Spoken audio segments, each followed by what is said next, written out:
Hi, this is Christina with San Diego Real Estate Live, and I'm so excited to have Josue here today from Green Acres. He is a real estate attorney, and today we're really educating everyone on real estate transactions. So, Josue, could you just introduce yourself, let everybody know who you are and what makes you our expert at San Diego Real Estate Live? Sure thing. My name is Josue Guerrero. I'm with Green Acre Law. I'm the managing partner. We are a real estate law firm, so I handle everything from real estate transactions to litigation, that kind of stuff, all centered on real estate. And so Christina has asked me here today to talk a little bit about the lifestyle cycle of a transaction, the kinds of things that come up during a transaction that is not common knowledge or people have common misconceptions about, and then I'll try to do my best to answer anything you have today for me, Christina.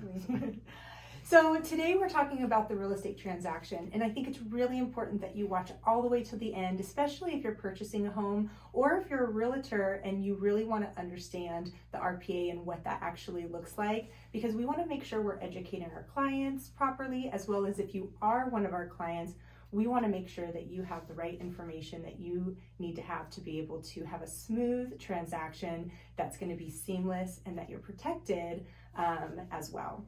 So Josue, let's talk about the very beginning. Like, what is a real estate agent's role? Sure. So real estate agents and realtors, their job is to help negotiate and curate a real estate transaction. So that's anything from marketing a property for sale to helping buyers identify prospective properties, negotiate the final sale price, get under contract to purchase that property, and then help them through the entire process from stem to stern until close, when you finally own the property, or in the case of the seller, finally get that check. What is a realtor's not job? Okay.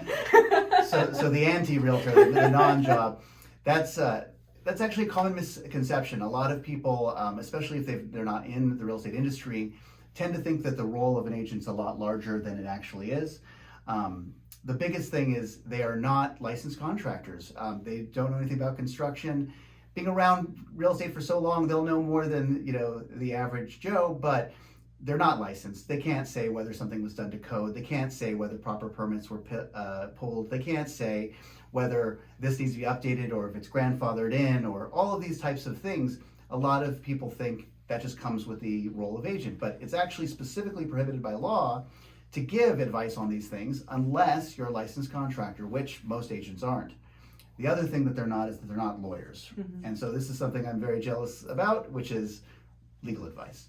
You have to be a member of the bar in the state of California to give legal advice. That's interpreting anything from a statute mm-hmm. or a contract provision or anything. So agents can explain to you what the contract is and kind of go over the different things within the contract, but the legal ramifications of the contract itself or a specific course of action, if you're thinking about trying to cancel, or what happens if I just breach, that's a common question that some sellers with cold feet ask. They can't answer it. They can give you their experience because, like Christina, who has done hundreds and hundreds of transactions, she probably knows the right answer, but the state of California wants you to go ahead and ask a lawyer just to be sure. Right. So when a realtor gives a client the advice to talk to an attorney, it's not because we don't want to help, it's because legally they need to, right? At certain points in the transaction, if that's something that needs to happen. Absolutely. And I think it also shows a real commitment to ethics, because a lot of agents know the answer, but it'd be easier just to tell you, makes them look good, makes you feel good, but it's illegal, it's a breach of their duty to you. The DRE doesn't like it and specifically disallows it. You can be sanctioned and you're licensed for it. So any agent that says, I'd love to do this, but just go call, Bob, the real estate agent, or Josue. They're really doing you a favor and making sure you're getting the right advice. So let's talk about some of the other roles in real estate. So we have escrow companies, title companies, we have home inspector, we have contractors. I would really like to hone in on the two other main components of a transaction and what their roles are, just because for me personally, I always like to make sure my clients are calling escrow for escrow questions and calling title for title questions, because for me, I look at myself as a conductor in the real estate transaction, and I really want to make sure that they're talking to their lender or they're talking to their escrow or title to get those questions answered. So let's talk about escrow first. What is the role of an escrow company? In California, an escrow is a third party that holds money or title documents for the parties, make sure all the documents that are required by the contract are put into escrow, reviewed, and that they exist.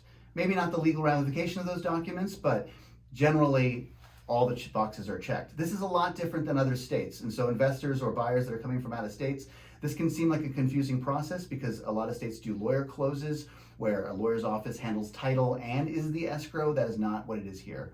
Escrow is a third party trusted person or company that will handle this stuff, because in a transaction where you don't know the buyer or the seller, you need that third party to kind of be the trusted person. So with the escrow company, they hold the funds, right? So when you go into transaction, a lot of contracts have 3 days to put your EMD or your earnest money deposit. And then at the end of the transaction, you're putting the rest of the funds in to be able to either pay cash or you're putting the money down for your loan closing costs. Why does the escrow company, number one, do that? And number two, why is it that we have to identify either the seller being able to say that it's an escrow company or the buyer? Because I feel like a lot of times buyers think that the escrow company works for the seller. So can we clarify that a little bit? Sure. So I think what Christina is referring to in the transaction, in the actual RPA, you could say who gets to pick the escrow, and is that a big deal, and why, and who they work for. Well, they work for the transaction. They work for both parties. In fact, if either party ever says at any time during a transaction, hey, I disagree with what's happening, stop everything, escrow has to freeze until either a judge tells them to unfreeze or all the parties agree, both buyers and sellers. And then to your first question, why do they exist, is pretty simple. If you're buying a candy bar at a grocery store, you give them the $2 and they give you the candy bar. You're not really worried about them running off with your $2. But if you're turning over, the average house price in San Diego is $1 million, and so you're turning over $1 million, you don't want them running away, because that's a pretty big amount of money. At least it is for me. And so same thing with the title. You don't want to give someone a deed that says, hey, I'm giving you my house.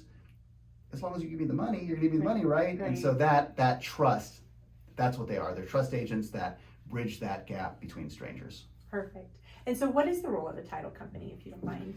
Title companies are insurance companies first and foremost, and I always like leading that is what they do. Now, title reps are amazing people. They have a lot of resources, probably more than most people think. In fact, title companies are the highest revenue participants in a normal real estate transaction. So you think of these big brokerages like Compass or these other ones that are out there, and just know that the average title company dwarfs them in size. And so what they do is they check title to look for encumbrances, liens, mortgages, secret owners that have died, just weird things that happen in title over the course of decades and centuries, really, that real estate title has been transferred in California. And so then they issue what's called a title insurance policy upon close, where you, the buyer, get an insurance policy that says, we guarantee that what you think you bought is what you bought. And so if crazy Uncle Eddie from who knows trust pops up 3 years later and says, no, this is half my property because of whatever reason, that title insurance company steps in. They will defend you in that suit, often hire you a lawyer, or pay for damages, just like any other type of insurance product. Interesting. I don't think people usually know that a title company is insurance in that way. It's very cool. It is. They're one of Warren Buffett's favorite types of companies, Oh, that's I guess. hilarious. So let's move on to say that a buyer does want to purchase a property, and they identify the property and they contact their realtor and they say, I want to make an offer on this property. What does that actually mean when they sign an RPA and they're sending that to the seller? And then on the other hand, if the seller accepts that offer, what are they actually saying? Sure. So the basic concept of a contract is an agreement is kind of how we understand it, but it's 3 parts. There's an offer, an acceptance, and consideration, meaning you're actually giving something up. So you can't make a contract for nothing, and that should be obvious. So when a buyer says, I am offering you this amount of money for your house, Mr. or Mrs. Seller, what they're saying is, I am willing to be legally bound under a contract in the state of California, enforceable at law, in front of a judge, if they accept it. You're saying, I'm committing to all of that. No takebacks, no cold feet. It just doesn't work like that. Now, the California Association of Realtors form residential purchase agreement, which is the most common contract used for residential sales in California, has some outs, some contingencies, which we'll talk about in a moment, I think. But other than those narrow exceptions, offering to buy is committing that if they accept, you will buy this house. Legally. Yes. Perfect. So let's get into the actual residential purchase agreement. So there's a few parts of it that I think are the higher level ones that people really see, that every time we talk to a buyer, we're discussing these three majors. And then there's other ones that I think you probably would want to discuss as well. But the ones that are always in my forefront are the loan contingency, the appraisal contingency, and the inspection contingency. So what is the loan contingency? Could you explain what that actually means? Sure. So in general, a contingency is saying that this contract is fully binding contingent. So as long as this thing happens, and the three that she's talking about, so the loan contingency is as long as my loan comes through. This isn't always the loan funding. That's not what it's about. And it's not always getting qualified for the loan. It's actually a little bit more nuanced than that. So you can get, as you know, pre-qualified, you can get actually, qualified, and then you can actually fund a loan and close. And so the loan contingency is saying that based on the qualification that was already submitted and all the documents that were already submitted to your lender, that the loan will fund. And if the loan doesn't, for whatever reason, you can use that contingency to get out of the contract. It's not, I changed my mind. It's not, I don't want to use that lender anymore. It's not, the interest rate's going to be higher than I thought it was. Those are not valid reasons to trigger the loan contingency. Yeah. And so, with the exception if the interest rate was part of the actual approval, but that's not always the case. So if a client submits an offer with, say, Navy Federal Credit Union, are they required to use that lender? Are they able to change lenders? And what's the process if they do change lenders or any of those things? Because I feel like we get into that a lot, where people will submit an offer with one lender and then they end up going with another lender. So what's the legality of that? Sure. So you're allowed to trade horses midstream. It's not advised for a lot of practical reasons, but you're allowed to do it. The contingency, though, is locked into the one that was enumerated on the contract when you submitted the offer. So it says contingent on lender X funding on Y terms. Like, that's how it's structured. So if you switch to another lender, it doesn't matter as long as you fund and close. If you don't fund or close, then the other side and their attorneys might take a little closer look at, well, what exactly did you promise in your loan contingency? What exactly did you do during the transaction? And so that could open you up to more liability. Ultimately, if you end up funding the transaction, nobody cares about the loan contingency, right. Obviously. It's really when you want to exercise that contingency to get out of the transaction. And loan contingencies are rarely exercised properly, so it's not really one that's a get out of jail free card. So what does it mean when you waive a loan contingency? When you waive a loan contingency or any contingency, it's saying, once again, the contract was binding. As long as this narrow thing happens, you're saying that thing happened. I'm satisfied as the buyer that I'm not worried about the loan not funding. I'm not worried about qualifications. I'm not worried about interest rates. So come heck or high water, I'm buying this property and I got to pay for it somehow. And that's no longer a way out. So the next contingency I want to talk about was appraisal contingency. And I know it kind of is correlated with the loan. They always kind of put them together. Do you agree with putting them together? No. I didn't think so. And then also, what is an appraisal contingency, and what would be a reason for somebody to waive that contingency? Sure. So an appraisal contingency, because appraisals are done really for the lender, so the lender's underwriting can say, we're lending $1 million. Is this thing worth $1 million or 1.2 million or whatever your loan terms are? It's them checking for themselves. But the loan contingency is for the buyer, not the lender. And so that means that for the contingency, it's this contract is binding so long as my investigation shows this house is worth what we think it's worth. That's all it is. And so you offer, 1.2, 1.4 million on an average piece of property in San Diego. And then you do an appraisal and you find out it's only worth 1.1. That gives you the right to cancel the transaction. Now, it may affect whether or not your loan funds, it may affect financing, it may affect a bunch of other things. All irrelevant. All that matters is, did it come in on the offer price? And if it doesn't, you can trigger the contingency.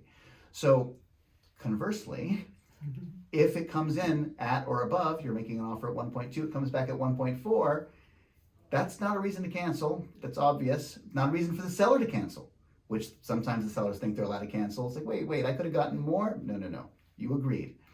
Right. So I hope that answers the question, but that's really what the appraisal contingency is for. And why would you waive it?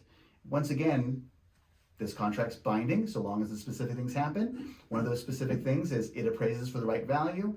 You might waive it because you and your other real estate professionals that you're consulting with, like your agent, believe that it will appraise or it is worth at least the amount that you're paying for, and you're willing to take the risk that it's not. Sometimes it's a very reasonable risk, especially in a competitive market where you're fighting a million other buyers, or I know that a few years ago there was a whole influx of cash buyers that everyone was losing their deals to. And so sometimes to be more attractive, to be the prettiest gal at the dance, you have to waive these contingencies. You have to shorten the inspection period. You have to do these things to get the deal and ultimately get the house. Right, exactly. I love all of this information. You're amazing. This is just so good. I think people are going to really love all of this. So I want to get into something that I get so many questions about, which is the inspection contingency and what that encumbrance is, as well as the CR, which is our full contingency removal, or when we are starting to remove these contingencies, and what that looks like. So let's start off with the inspection contingency. Why would somebody do that, and what are reasons why somebody would waive that? Sure. Inspection contingency, once again, generally contingency, binding, specific things going to happen. So the specific thing in this case is I, the prospective buyer, get to inspect the property and do my due diligence, be a responsible buyer, and I get to satisfy myself, is the condition of the house meet my standards of what I want to pay that kind of money for? Now, this is not the same as any kind of guarantee on the property's condition or anything like that. Almost all transactions for residential real estate are as is. It's also a place where people get kind of confused. As is means that when you close escrow, you agree to the state of the property as it is, subject to some non-disclosure laws. But the inspection period is your opportunity to figure out, is it good enough? Mm-hmm. So you hire, a home inspector. You have special inspectors sometimes. I always think you should get a foundation and roof inspector, but that's me. Mm-hmm. And they go into the property, they look at it, you walk around with your decision makers and significant others and anyone else that you want to visit the property, and then start spotting things that you think might be an issue. Right. For maybe a request for repairs or whatnot. Once you've satisfied yourself that everything looks good, you want to close, you can go ahead and either waive your contingency, which you're going to need to do to close anyway, or you wait for the contingency period to expire, which is typically 17 days in a normal transaction. Can be extended and shortened though. So what is the role of the home inspector? I think a lot of people don't really understand what this person is there for. So I think it's important to be able to give folks an understanding of that, especially my fellow realtors. Sure. So home inspectors are general visual inspectors. They are non-destructive testing only. They're not going to look inside of walls. They're not going to peel back the paint, checking for lead paint from 1970s. They're not going to really do much of anything. They're going to peek their head in the attic and look around. They're going to do some moisture testing. They're going to look around for obvious things that look wrong, either not up to code or seems to be kind of weird, and he'll flag issues for the more sophisticated inspectors. Now, home inspectors are a very valuable part of this process. So I'm not denigrating them in any way. I'm simply saying that's the world in which they're looking at. If they flag something, they may advise, that looks weird. I'm not a roof expert, but I think you should have a roof expert look at that. That's kind of strange. Oh, that foundation, I'm not familiar with that type of foundation. Maybe you need a foundation expert to look at that. On and on. The pool, maybe you need someone to look at that. Maybe the pool equipment is old. All of that stuff he'll flag to give you a general idea with professional eyes of what might be wrong with the house.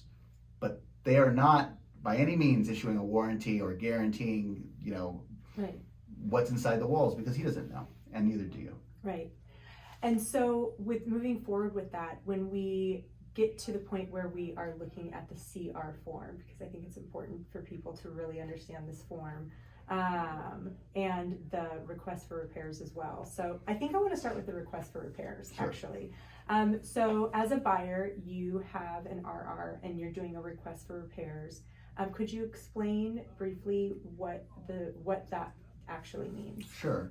So a request for repairs is exactly what it sounds like. You're saying to the seller, hey seller, love the property, everything looks good. I think I'm offering a decent amount of money for it. This, I think it's not right. I think that, that thing didn't have a permit, or that thing's not up to code. Can you fix it just before we close so I feel better about it? And often the seller will either accept the request for repairs, which is an addition to the contract. So at this point in the transaction, the seller's already promised to sell you the house at a certain price. By accepting the request for repairs, they're saying, I will also do this thing before close of escrow. It's an additional obligation they're undertaking. Mm-hmm. Often, this will be to get the deal closed in a seller's market, or in a buyer's market, they might just say, no, we're not going to do that. And that's an option, and that's going to be a point of negotiation between you, your agent, and the other side. So the next step would be, say that we send an RR to the seller, and the seller responds with an RRRR, right? Could you explain number 2 in the RRR? Oh, I don't know if I have the form memorized to that degree. So number 2 is when someone, basically when they agree to the RRRR, and the agent does number 2, that's you're either agreeing with the form, the CR that's attached, or the home inspection is waived in that way. And that's Okay. that particular line. Sure. I'm not an attorney, So- so I'm not going to explain it, but I know that a lot of realtors and sellers and buyers don't understand that particular part of the request for repairs. Right. And so it's analogous to a counteroffer, but it's a bit more nuanced than that. So Christina's referencing the CR, so that's the contingency removal form, and then this RRRR section also has a section in there that says, all right, the inspection contingency is being removed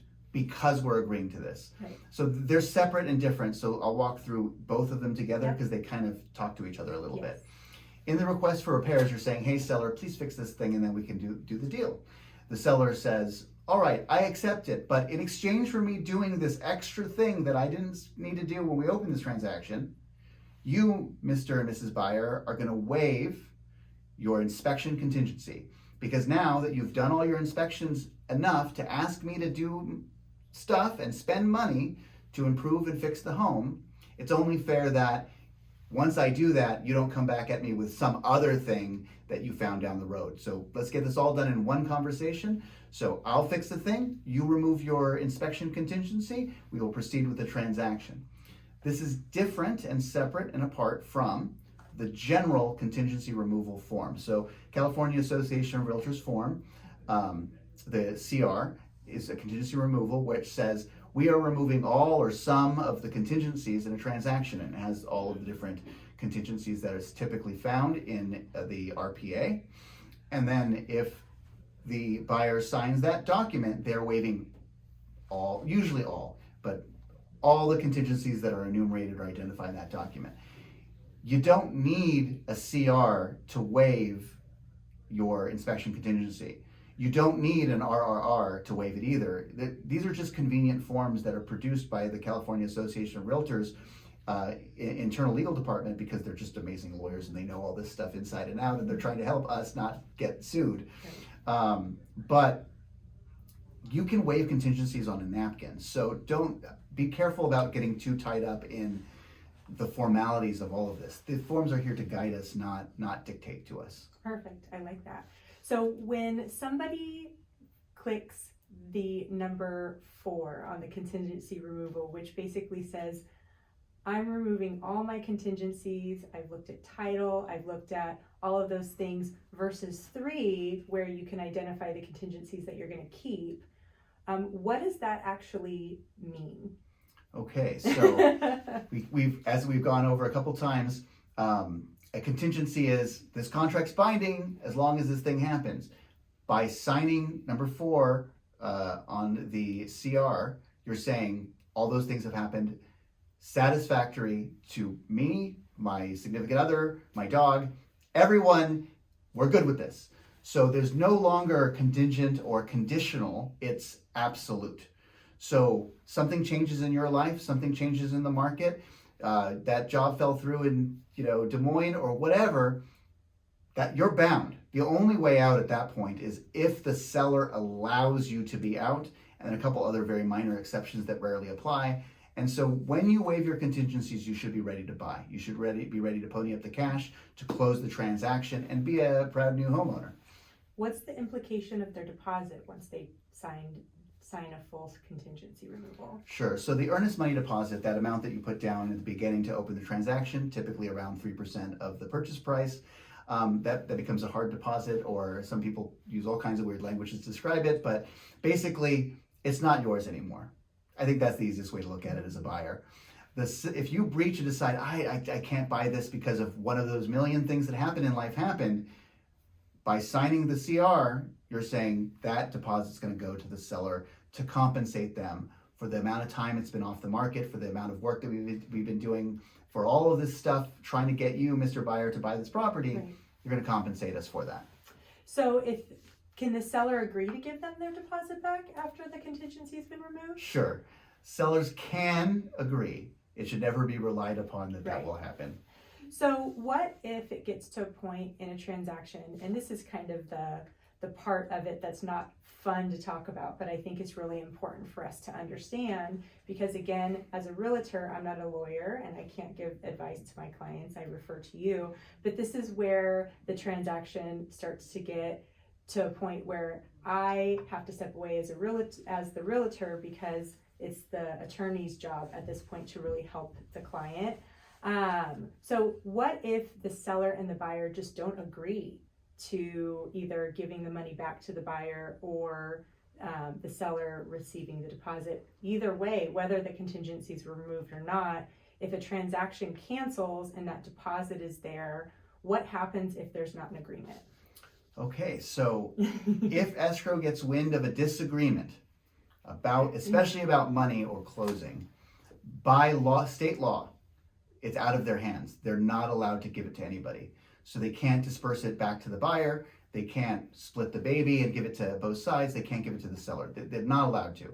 The only thing that can change is if they can somehow come to an agreement, or a judge or arbitrator says, I order you to release the money to Bob the buyer or Sally the seller. Right.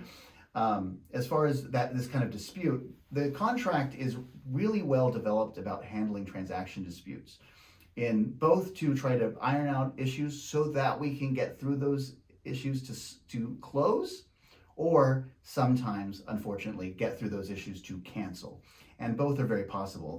The two main ways to solve problems in the contract is mediation and arbitration.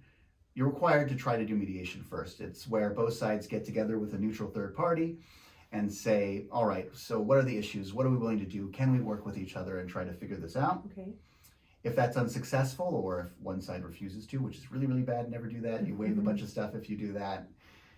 You can go to arbitration, which is like a mini private trial. It's not a pleasant experience, and really only in the most extreme situations.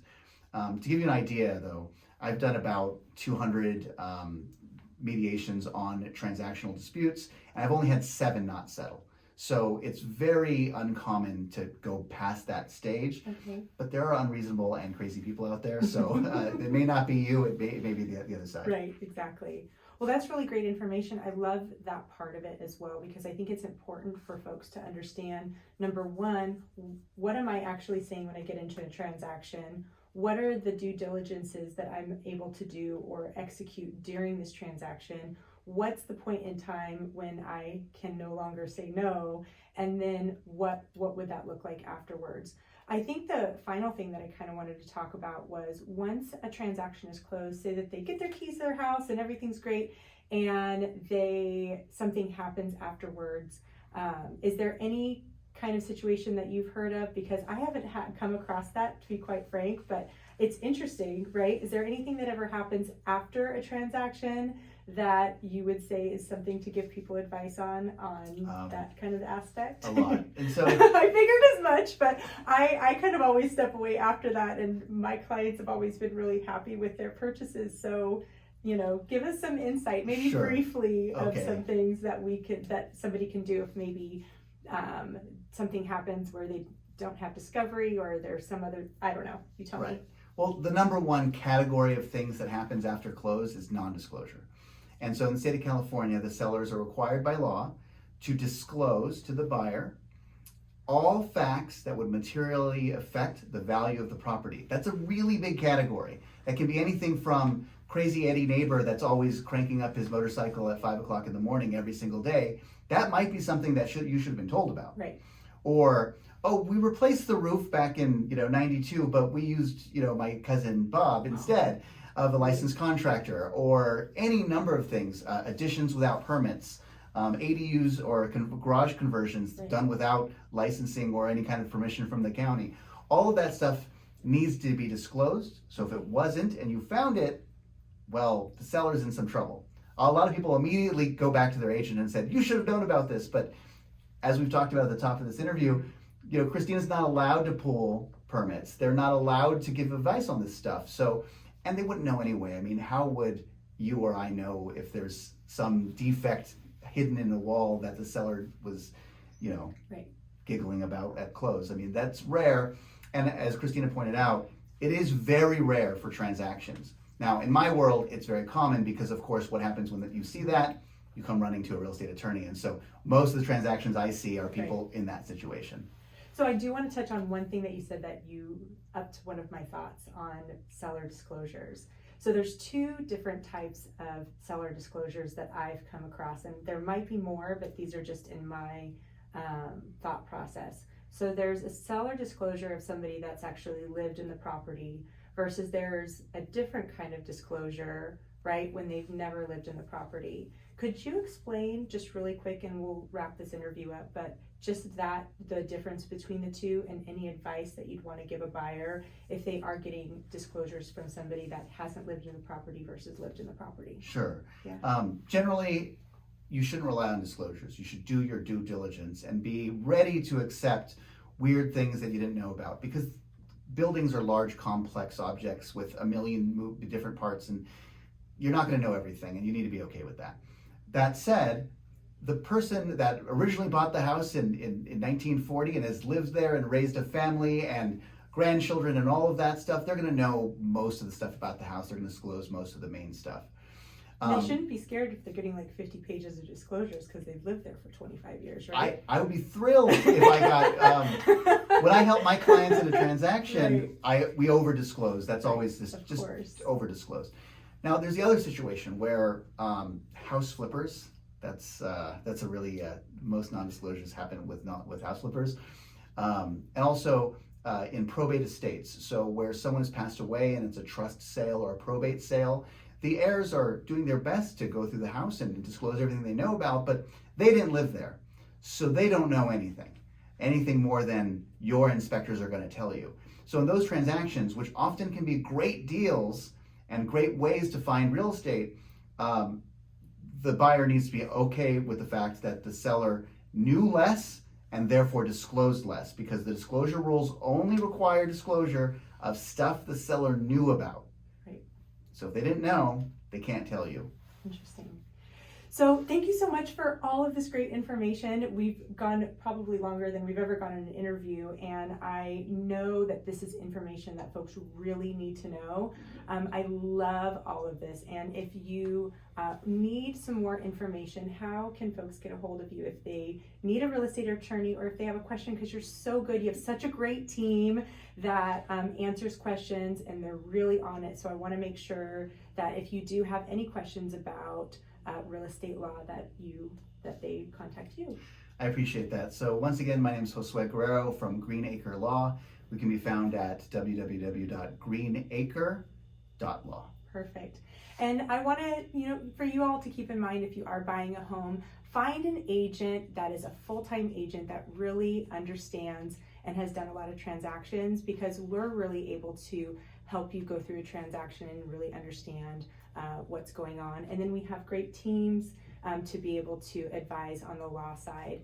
But again, real estate and buying real estate can be a beautiful thing. It can be seamless and easy, but you definitely want to be educated, have the points of reference to know what you're signing, as well as have the resources that you need thereafter. So again, this is Christina of San Diego Real Estate Live. Please like, follow, and share, and we will see you on the other side. Have a great day. Bye.